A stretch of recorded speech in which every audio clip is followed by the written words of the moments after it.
Có những thanh âm vọng vang trong cuộc đời, để rồi lòng người cứ hoài vương vấn.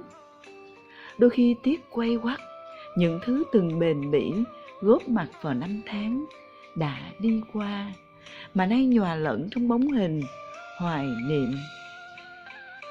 Tôi chợt nghĩ về tiếng chim cút kêu chiều.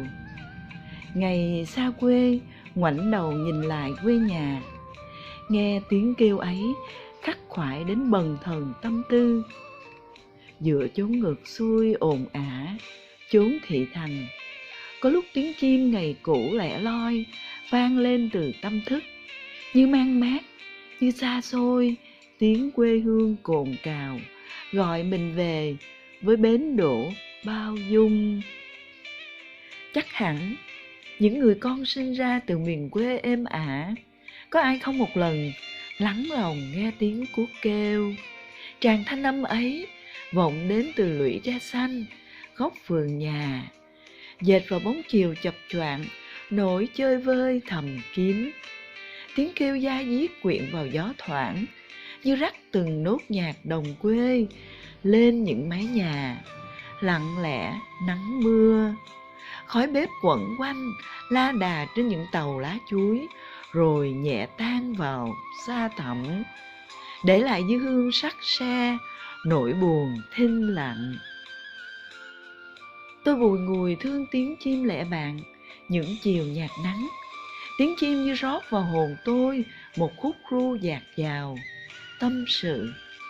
Đã nhiều lần tôi thơ thẩn đi tìm con chim cuốc đang đậu trên nhánh cây nào, mà cứ đến hoàng hôn nó lại kêu thắt lòng. Nhưng tôi chỉ nghe tiếng mà không thể tìm thấy chim. Có lẽ vì không thấy được hình dáng của nó, nên tiếng kêu ấy lại càng thêm khoắc khoải lòng tôi. Thuở tôi mới bỡ ngỡ bước vào tuổi mới lớn, có những nỗi buồn mông lung thường hiện hữu trong thẳm sâu tâm hồn, như một đứa trẻ mộng mơ gặp được tri âm. Những buổi chiều tôi thường ngồi sau cửa sổ, nhìn ra và đợi tiếng cuốc vọng về. Tiếng kêu ấy hòa vào nỗi lòng mơ màng của tôi, và sau này tha thiết trong những giấc mơ viễn xứ. Khung cửa sổ mở ra trước mắt tôi, dòng sông quê xanh biếc chảy hiền hòa qua bao đời dọc xóm làng bình yên. Những bãi bồi trồng lúa, ngô xanh bạc ngàn cũng tựa vào sông mà trải dài đến ngút tầm mắt. Hình như tiếng chim cuốc vọng ra từ đâu đó ở những rặng tre, lao xao kể chuyện. Hàng cau xanh trầm mặc phía bên kia bờ, những chiếc thuyền chài tựa chiếc lá chao mình giữa sóng ru êm. Trong tiếng cuốc kêu tha thiết, cha vương mình quăng chài bắt cá, như ôm trọn cả bóng hoàng hôn bản lãng. Con thuyền chồng chành tạo thành những gợn sóng tỏa lan trên mặt sông. Chiếc lưới chài xòe ra giữa mênh mông, tựa một vũ điệu cuốn lấy ánh nhìn của tôi. Đó là những lần tôi được ngồi trên thuyền, lên đên cùng cha qua những khúc sông loang loáng nắng. Hoa bèo bâng quơ nhuộm tím cả ráng chiều. Con chim cuốc đã cất giọng từ lâu, vẫn tiếng kêu da diết như tiếng lòng hoài vọng, chờ đợi mãi một ai đó không về.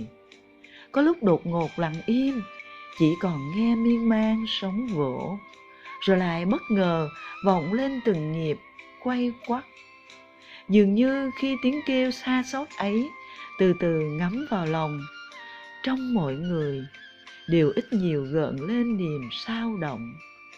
Sau này, lúc chợt bắt gặp thanh âm ấy, tôi lại nhớ dáng cha lặng lẽ ngồi ở mũi thuyền. Ánh mắt người đã lạc về phía nào xa xôi. Có lẽ lúc đó cha đang thả niềm hy vọng âm thầm xuống dòng sông, cùng những chất chứa đằng sau tấm lưng gầy. Có lần tôi cố giả thật giống giọng chim để đáp lại tiếng kêu lẻ loi ấy. Thoạt đầu con chim cuốc cuống quýt đáp lại tôi bằng giọng kêu cao vút pha lẫn niềm nôn nao khác hẳn thường ngày. Sau mấy quãng kêu như thế, con chim cuốc bỗng dưng im bặt. Dường như nó đã hụt hẫng nhận ra thanh âm đó của tôi không phải là tiếng kêu của đồng loại.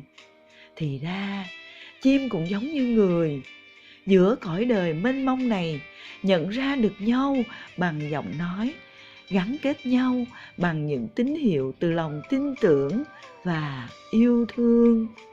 Như là cảm giác phấn khởi khi ta lạc vào một nơi xa lạ mà tìm thấy bạn đồng hành, hay tấm chân tình của kẻ xa quê gặp được người đồng hương. Tôi còn nghe trong tiếng chim lẻ bạn ấy đâu đó một niềm khao khát được yêu thương. Có còn đâu tiếng cuốc kêu chiều khắc khoải.